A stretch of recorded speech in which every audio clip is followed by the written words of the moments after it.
Welcome, everybody, to the NP Students Podcast. Our hope for this podcast is, however you're listening to this, that this would be a helpful way for you to live a better life and grow in your faith with Jesus. Now, sometimes on this podcast, we will take Sunday's message further. You know, sometimes I can talk for hours about a specific content that our communicators can't totally fit in 25 minutes. So that's why we may be here, or there may be just a random topic we need to discuss or a random event that happens in the world that if we feel like it could help us grow in our life and grow in our faith, we're going to talk about that as well. And I couldn't be more excited for what we're talking about today. But before we get there, I would love to introduce who's joining us on the podcast today. First and foremost, we have Bailey Cox, who is a sophomore at Liberty Hill, right? Yeah. Yeah, and then we've got Braden Dawes. I almost called you Braden Cox because you have a brother named Braden Cox. I do, yeah. You are Braden Dawes, Yes, senior at Vista. What's interesting about that is that his mom's name is also Amber. That's so wild. It's kind of, and then me and Taylor's name is Baylor, and that's the other brother. That's weird. So it's Whoa. just kind of, it's really That's weird. really weird. That's weird. Yeah, there's a weird little connection there. That's awesome. Yeah. Awesome. Bailey, you want to introduce yourself a little bit more? Yeah, for sure. Yeah, sophomore at Liberty Hill. I've been coming to North Point for like 10, 11 years. Yeah, it's been a while. So you started in Wamba. Maybe? I guess. Yeah. My earliest memory is Up Street. Up But Street, cool. I do remember what Wamba looked like back then. So maybe I did. I don't remember. I assume so. That's awesome. That's Yeah. cool. Well, thank you for being here today. It's Yeah. really cool. Like, I remember when you were in transit. Yep. And, you know, I was transit director at the time, and it was just so cool. Like, 7th grade Bailey, I think, is when I first what met a fun you. stage. And then 8th grade Bailey, and now you're a sophomore, so it's Oh, so yeah. cool to have you here. Braden, why don't you introduce yourself a little bit? I'm Braden. I'm a senior at Vista Ridge High School. I play basketball, and I've been coming to North Point since I was in 9th grade. Yeah. I was invited by Jackson and Yeah. Archer, and I've been coming ever since. That's cool. That's cool. Hey, we still have not played a one-on-one game yet, right? So I feel like it needs to happen pretty soon because you talk a big game. This is just what you do. You say you're good at basketball, and I think I'm pretty good at basketball. I don't Yeah. know. Bailey, who do you think would win? Wow, what a fun question. Put her on the spot. Yeah, really. I think I would if we were all playing. If we were playing a game All of right. 21? If we were all playing, I do think I would. Okay, well, Yeah. that's bold to say, but yeah. Accurate. Yeah. Okay. yeah. Yeah. Cool. Well, hey, thank you guys so much for joining us today. Since it is our first podcast of 2021, I was wondering if you guys had any like resolutions, goals, words you guys are focusing on this year, or just things or high hopes that you have for the year 2021. What would you guys say? Just to grow in a relationship with God, like a stronger relationship with God, and to also just trust Him in my dreams and my goals, and just let Him like know that He has a plan for me, and that it'll happen at the right time. Yeah. Yeah, for sure. I think that kind of touches on mine a little bit too. It's just I think the biggest thing that 2020 taught me was I don't have control over everything in my Yeah. life, which is really hard for me. And so I think just focusing this year on being okay with not knowing Yeah. and just kind of going with it and finding the good parts and not just focusing on all the bad things that are happening right now. And I think that's what's probably going to help me the most. That's cool. That's cool. Yeah. Yeah, I really love all that. I think I'm with you a little bit, Bailey. Yeah. Like, the thing that 2020 taught me the most, and maybe this is because I'm an Enneagram 8, and the Right. one thing I desire most is control. Right. And so Yep. as soon as quarantine happened, like last March, we're coming up on a year. That's crazy. Dude, that's Yeah, weird that's so to think weird. about for a second. Yeah. But we're coming up a year on that, and as soon as that happened, I was like, man, I don't really have control right now Right. over my circumstances, over even really what I want to do. Like, so when the gym shut down, I was like, whoa, like I can't control my schedule that way, and I can't control, you know, if I'm going into work and what work is going to look like and all that stuff. And I know Right. you guys felt that too with school. And so it's kind of crazy to like think back, man, that feels like 5 years ago when this started. Yeah. But now that we're coming up on a year on it, like I think it's really cool to just think about like, hey, what have you guys learned and what have you guys thought about? But I think I have high hopes that 2021 is going to be great. It's going to be Yeah. a new year and it's going to be awesome. So we started this year at Inside Out, starting with a 2-part series all around decision making and the kind of the pressures that come with making some of the harder decisions in high school. Because I know we can go through a list of all the hard decisions we have to make. Should I do homework? Should I study? Right? Those feel like hard, decisions for us. Yeah. But like a lot of times we're Yeah. like, we should probably just do that. But I know, Braden, you're in your senior year. You're like, well, so where should I go to school? Like that's a big decision. Or what should happen with me after high school? And for Bailey, for you, it's like online school. Like, should I just log into my Zoom? Should I do all the things that I need to do? Right? Yeah, the answer there is usually no. Yeah, right. So one of the big things that we've been saying over the series is that the decisions we make determine the direction and quality of our life, right? One of the big things that I've been trying to hit over the series is if we make one small decision, good or bad, right? I'm not saying that affects our life totally, but what it does is it leads us on a path to make that decision over and over and over again. So I use the McDonald's example of like, will one McDonald's trip hurt me? No, probably not. But what it will do is it will start leading me on a path that takes me away from what I really desire most in life, and that's healthiness, and that's waking up on time, because McDonald's makes me oversleep. It doesn't feel good in the morning, go to the gym, all that stuff. Yeah. So week one, what we talked about is our ultimate versus our immediate. So I think for all of us and everybody listening or watching online, I think all of us have ultimate goals that we want in life. Rarely we think about it, and it's really hard to think about in high school of, hey, what do we want for our 20s? What do we want for our 30s, 40s? Right. And are we making decisions today that helps us get to where we want to be later down in life? And a lot of times, sometimes when we pause and ask ourselves that question, we're like, okay, well, I'm trading my ultimate for my immediate. So that McDonald's example of if my ultimate is being healthy and happy and all that stuff, but I eat one McDonald's, well, it sets me on a path, and I'm trading that immediate. If I don't feel like doing something, then I'll just go to the drive-thru, get some nugs, get a Big Mac, do whatever I need to do. Right. And it's in that moment, what I did is I traded my ultimate for immediate. So that's what we talked about in week one. And then week two, I just call this the best decision yet. The best decision that we could possibly make is when we're overwhelmed by our decisions, God wants to give us direction, right? So a lot of times we feel this pressure when we're wrestling with indecision. We feel this pressure to either make a decision, not want to deal with a decision, not be worried about making the right decision, whatever it may be. And when we feel that unspoken pressure of making a good decision, God wants to give us direction, right? He has great plans for our life, and he just wants to give us that clarity in life. So when we invite him into our decision-making process, it helps give us peace, helps give us direction for the right decisions to make in our life. So that's a little bit of a recap. And if you're listening today and you missed those 2 weeks of Inside Out, or you didn't tune in, like, we have our live stream available. We have those messages available on our YouTube. So feel free to tag along or listen back to those messages. But I want to hear from you guys first, and maybe Bailey and then Brady. We'll go that order. Why do you personally believe some decisions turn into habits? And have there been anything personally, or has there been any decisions you have made that turn into habits in your life? Yeah, I think, so thinking about this question, for me, I think that all of my habits I have in my life right now I've had for a while, and I think that's because I'm awful with change. That's just something that I've found about myself more recently, just this past year, just how uncomfortable that makes me. And so when it comes to my decisions and the things that I do, and like you were saying, like, you just do it once, and then if it creates happiness, like that feeling of like joy, or like, oh, this was fun, or this was good, or I feel secure in this, or I feel confident in this, then you're probably going to do it again. And so I think that once you start doing it more and more, and then for me, I get stuck in that, like, oh, I don't want to change that because I've been doing it, and that's what I know, and that's what I'm comfortable with. And so that's just why I tend to just kind of stick with that. Yeah. Has there been anything personally to you, though? Like, has there been a story where, like, this has been a habit in my life, both good or bad? Like, this is something that I do over and over and over again. Yeah. That it was a decision a long time ago, but since we're not so good with change, right? Has there been something like that for you? Yeah, I think just kind of a bad example is just school. Like, I'm just so bad at school right now. I don't have a lot of motivation, and so with that, I'll push my assignments off until like later in the day, or sometimes like, oh, like I'll just finish that tomorrow and like take the 10 points off. Like, I just can't do it right now. And like when you start doing that, that becomes a really bad habit of like, oh, well, like it doesn't feel real this year. Like, school this year just doesn't feel real. And so I'm like, oh, like it's not a big deal. Like, it's just COVID school right now. So I can just put it off. And that just has become such a big habit for me. Yeah. Yeah. Well, I was telling you before the podcast, like, so when I was in high school, and this is not going to be a shock to anybody, I was not the best student. Like, I was not, but like what I did in high school, that was a one-time decision that turned into a habit, was like, I was the kid in class that like would fall asleep, that got used to like cheating off other people. I was that person. And in the moment I was like, I'm not feeling it today. I had a hard workout, or baseball was tough, or whatever it may be. So I'm just going to pass out during this class. Right. But I was like, my body got so used to it that like every single day at like 1 p.m. during, science class, I would be like, wait, it's time for me to go to sleep right now. Like, it is nap time, and I'm a senior in high school. And so that's one of those things where I made that one decision, and then just over and over, my body was just like naturally naturally like, oh my God, you're tired now. So like, you got to go to sleep. Yeah. And that's what I did. And now I'm here. So Braden, what would you say, man? I feel like when you have like a decision to make and you make like, say for me, like going to the gym and I'm like, I don't need to go today. It's easy for you to make that decision again.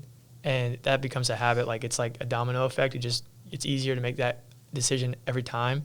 And so like, that's the story for me. It's like sometimes when I have practice, I try to go work out after practice also. But then sometimes I'm like, I'm too tired. And I make the decision to not go work out again. And then it's just like easier for me to not go back and work out again because it's a habit now. Yeah. Well, it's like it's funny, like we get addicted so fast to like either good or bad things for us, right? So like let's say we don't go to practice one day and we trade that for like, okay, we're gonna play PS5 instead or whatever it may be, right? Well, it's like, man, during that time we're like, man, I am so addicted to PS5 now, so that's where my direction is going. That's where my my mind is going now. Now it takes a long time. It's not like playing PS5 versus the gym is like the worst decision you could ever make, but what it does is it kind of trains your mind. It trains your decision-making process where you're like, I actually like this more now. So now when you're like, okay, I really need to go back to the gym, it's going to be a lot harder to get back there than it would be if you just made that decision one time. And that's kind of the hard thing about decisions turning into habits. In week 1, I was talking about this a little bit earlier. I talked about our ultimate goals, like our life goals. Like what do we want for our life in our 20s, 30s, 40s, and beyond? And so I know that's a really hard question to ask 2 high schoolers. And that's even a hard question to even ask myself, like, hey man, I was actually asked this last night, hey man, what do you want for your life in the next 5 years? And I was like, I don't know, dude. Like that is really hard to think about. And so for you guys, I'm just curious, and this could be for anything. Like this could be sports related, this could be school related, this could be college, whatever it may be. What do you guys feel like is an ultimate goal that you guys have, and how do you guys stay disciplined? How do you guys stay like disciplined to that? Yeah. No, you're good. Go for it. Okay, so for me, my ultimate is just a beautiful relationship with Christ, and I just love being close to him and just being in his presence because I feel like no matter what's going on in the world, I just don't feel alone, and I feel like I'm with him. But there's been immediate decisions where it causes me to not feel as close to him, and I just stress out and worry, and it just makes me sometimes be in bad moods, really. And it's just like my ultimate is to be as close to him when I'm not. It just makes me do other decisions that I know I'm just not good, like that aren't good. Yeah. Well, dude, that's the hard thing. I think, for any Christian that would be what they would say is like, hey, I want an ultimate love relationship with Jesus. And a lot of times when we trade that for immediate satisfaction or immediate decisions that we make, a lot of times our view of what God thinks about us changes with that as well. Oh, I haven't read my Bible in a long time. I haven't gone inside out. I haven't gone to church in a long time. And a lot of times when that happens and we keep making that decision that turns into a habit and we're trading that, we're like, oh, God must think differently about me because I'm not pursuing that ultimate love relationship with him. And that couldn't be further from the truth. Like God's view of us never changes. Like he loves us. We're fearfully and wonderfully made in his image, and he sent Jesus for us. And so I totally get that pressure. I totally get that, like, man, does God view me differently because I'm not going to pursue that?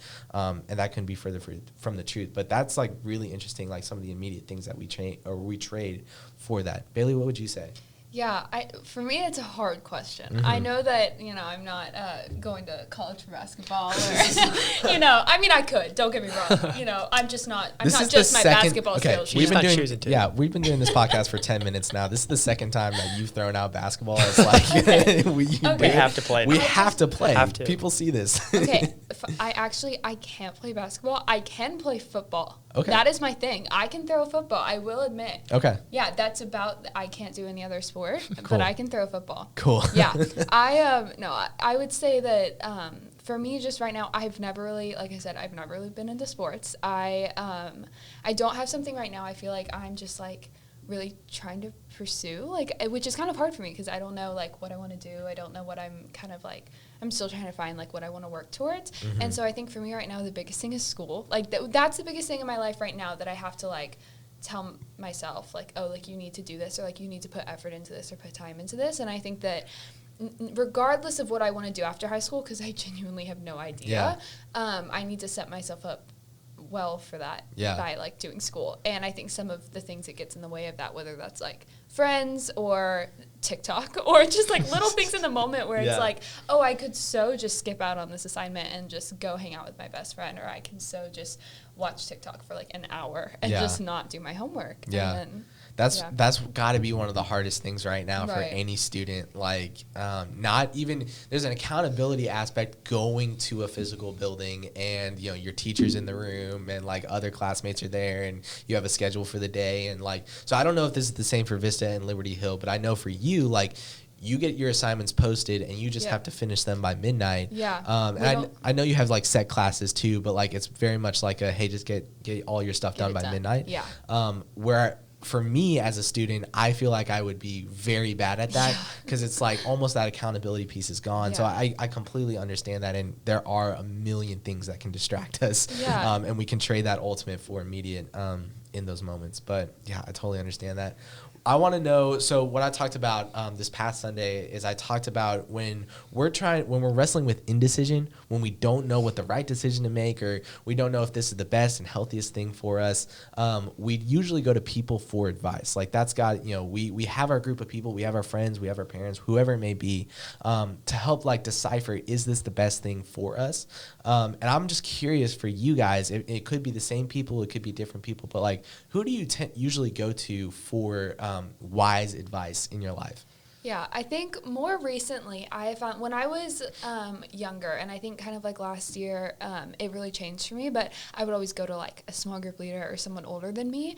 And I think that that's great. And in some situations, I think that's the best thing you can do. But more recently, I have found myself going to my closest friends. And I think I started doing that just after kind of reaching another like level of friendship with some of the people I have in my life now, where I feel like I can go to them with anything and they'll sit on the other side of me and tell me if I'm doing something really bad, or like they'll tell me what I need to hear, I think. And that's been really helpful for me. I think it's like they're in my stage of life. They have probably gone through something similar that I'm going through. And so part of the time I do think I tend to first turn to my best friends. And then I also think that kind of for those bigger things, just parents, small group leaders, just someone older that can speak a little bit more wisdom into that. I think.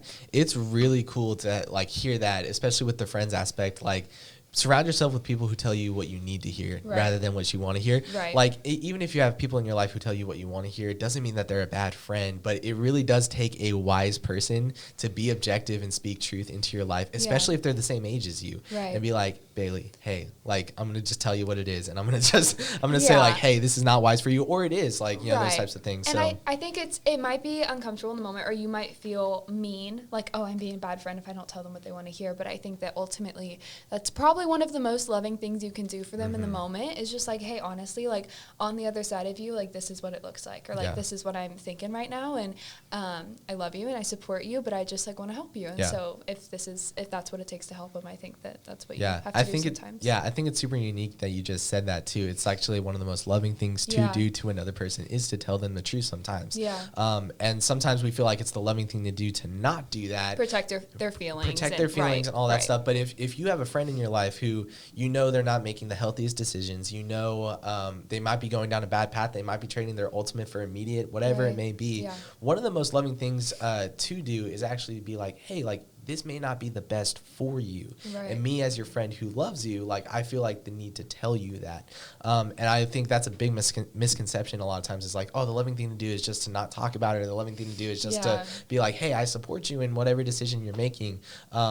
But maybe the loving thing to do is actually to do the opposite and tell the truth. I think that's super wise. Braden, what would you say, man? I try to go to my dad mostly, because he's been a really big part of like my walk with Christ, and just he's helped me grow closer to God and also grow in like being a leader and a man. And so whenever I'm stuck with like a decision or something like that, I always want to let him in and like try to get help from him, just because I know if he's gone through some of the similar things that I've gone through.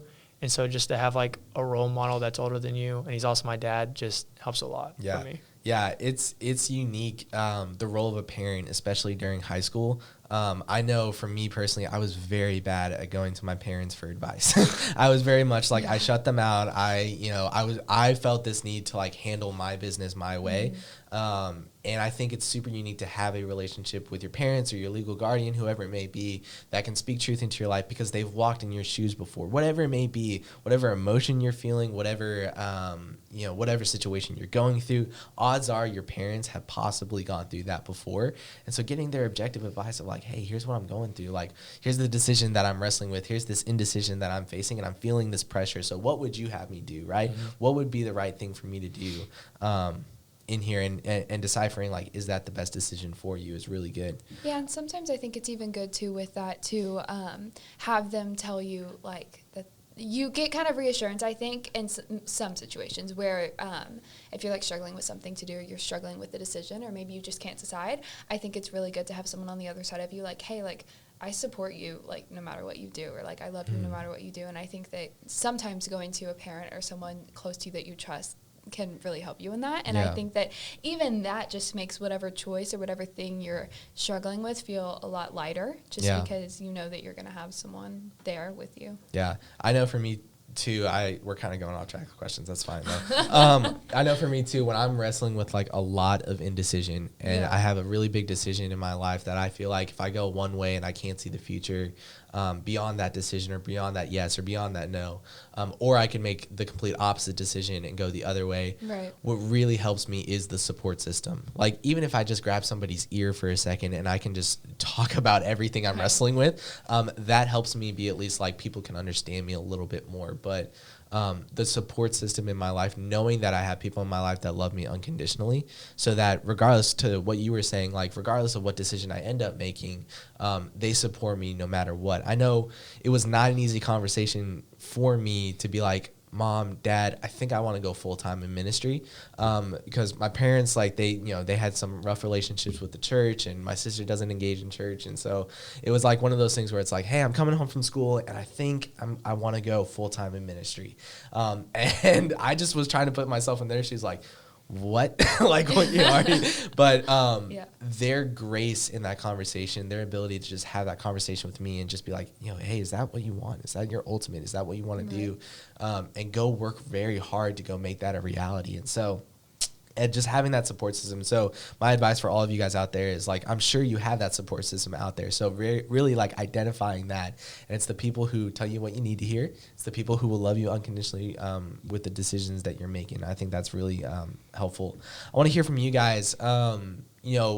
It's common to make a bad decision, and bad could be detrimental. Bad could be just I overslept. It could be some of those things where it's like that's where we like bad can be a little bit of a hard definition to kind of define. But I just want to hear from you guys in terms of like, hey, there could be decisions you've made in your life that feel like super detrimental. Like I can't believe I did that. I feel regret because I did that. Whatever it may be, or it could just be like, hey, I did this one thing and now it's over and over and over and again, and I feel like I just can't stop doing it. But I know that's not where I want to go in life. I just want to hear from you guys as high schoolers. How do you guys get back on track? Like, how do you guys for lack of a better term, shake it off a little bit and get back on track after a bad decision? Yeah, I think I struggle a lot with kind of like embarrassment and like kind of like guilt, especially for bad decisions. And so for me, it's like every time that I did something and I was like, oh, I know that was bad, or I found out later like, oh, that was not a good choice, which we've all had many, but I feel like I've had many, but I just was always struggling with like, oh, other people know, like that's so embarrassing, and that's all I could think about, and it's all that I could focus on.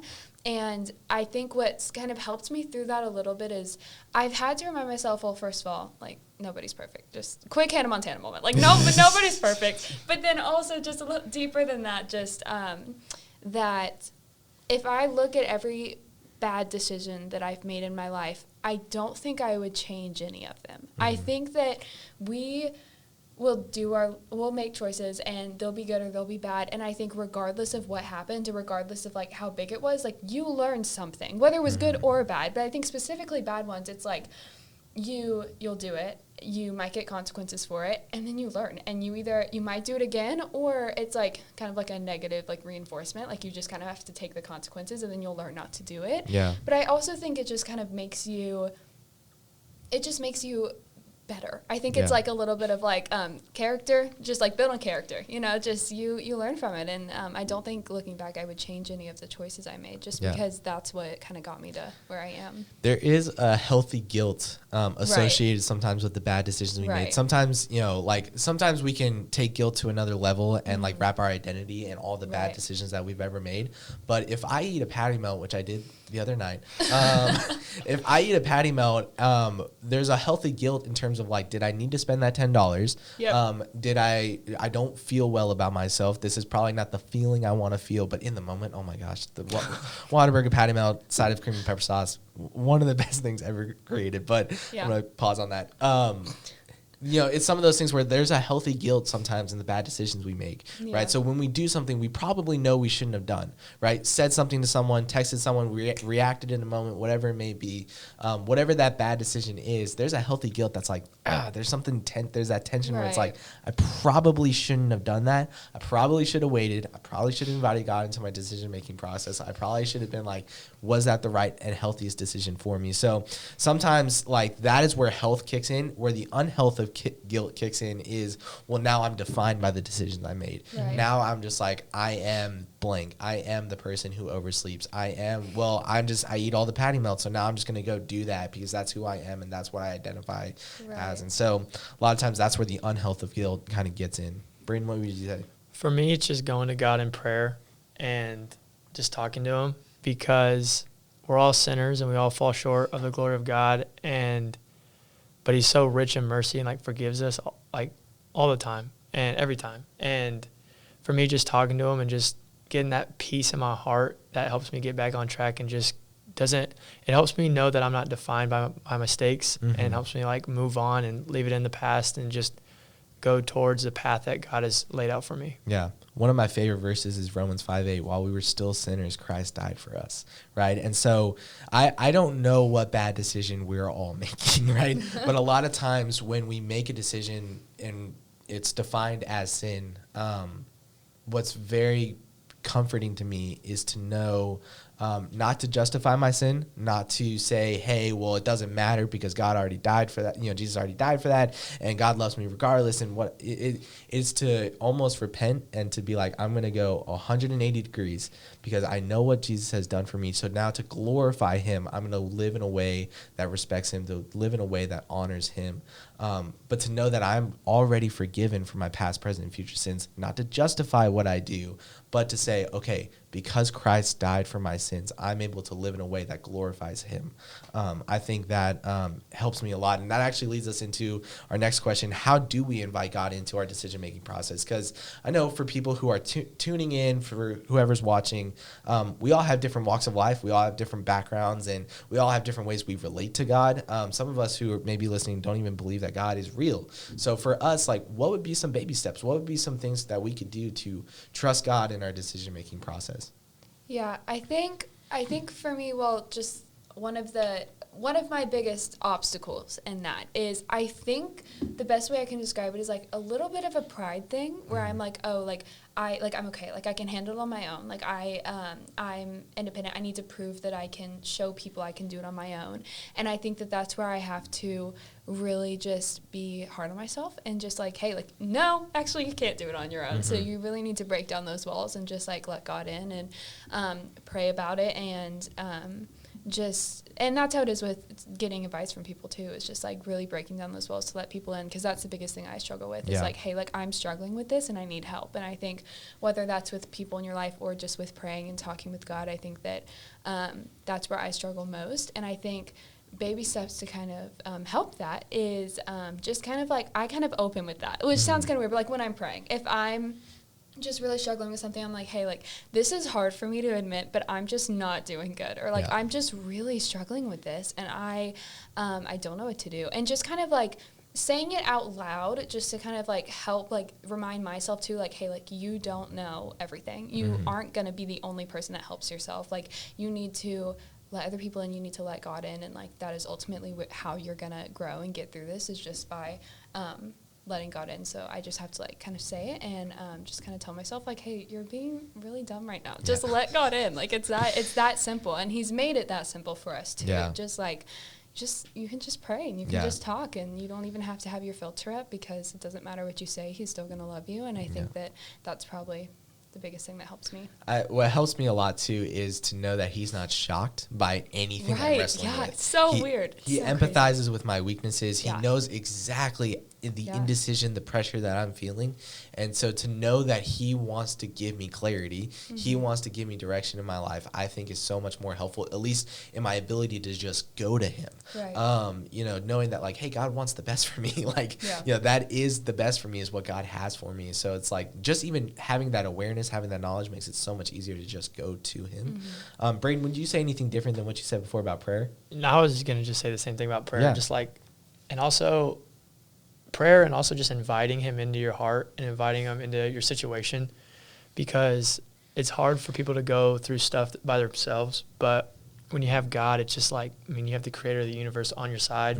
And so when you invite Him into your situation, who, like you said, like knows your mistakes, knows like what you struggle with, it's just like, you have nothing to worry about. Yeah. One of the things that I said this past Sunday, in terms of just taking baby steps to trusting God is, if I can trust that God created me, He knit me together in my mother's womb, I'm fearfully and wonderfully made in His image. If He created me, what I can trust is, I say like, hey, He created you. And because He created you, He loves you more than words can express. If someone, picture you like you're working so hard on something, like let's say you're an artist and you work so hard on a painting, like you're going to have bias to that painting. You're going to love that painting a lot because you did the time, you worked to make that painting as great as it could possibly be. And because God created you, He loves you more than words can express. And because He loves you more than words can express, He knows you better than anybody in the world. So I think it's very wise to go to people who will tell you what you need to hear. I think it's very wise to go to people, but I just think people sometimes are imperfect. So sometimes we can give imperfect advice. Even myself, I'll include me into this. I'd like to think I give good advice and help people and make wise decisions and all that stuff. But I can only give you so much advice because I only know you so much. The God of the universe knows you better than anybody in the entire world, and because He knows you better than anyone in the world, He has your best interest in mind. And sometimes when we're overwhelmed by our indecision, God wants to give us direction. And so that's what's super helpful to me, is like knowing all those things. I know God wants good things for my life, and so if I go to Him, it helps Him give clarity and direction to whatever decision I'm making. Guys, this has been enlightening. This has been really awesome just to talk to you guys. Do you guys have any other thoughts about decision-making process? Any advice that you guys would give to anybody? Yeah, I think I feel like we said a lot. We kind of touched on a lot. Yeah, that was really good. We did. I think, just not letting yourself get wrapped up. The biggest thing I struggle with is just guilt and shame and bad decisions. Is that I turn that into people are going to see me as this choice. People are going to talk about me because I did this. And I think that's the biggest thing that gets in my way when it comes to choices. I'm also very indecisive. And so I think when I'm able to just kind of break down my walls of, I can do it on my own. I don't need anyone. Like, I got it. Like, I'm strong. Like, I'm tough. Like, I don't need anyone to help me, When I can kind of break that down, then I'm able to normally get the best result of just like I let God in, or I let people in my life in, and I was able to get the best out of that. Yeah.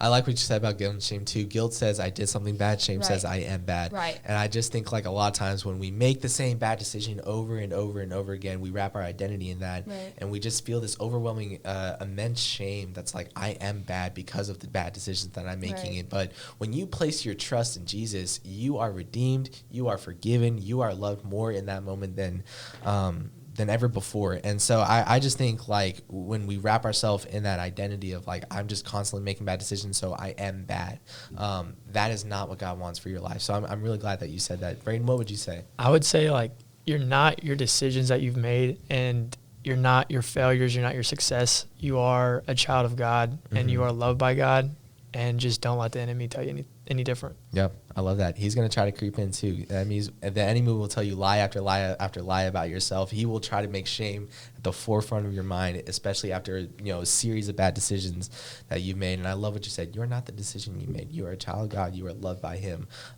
more than anything in the entire world. So, guys, thank you guys so much for joining us on our podcast today. Thank you guys so much for listening or tuning in and watching on YouTube or wherever you guys are listening to this today. Don't forget to subscribe to the MP Students Podcast. We'll see you again.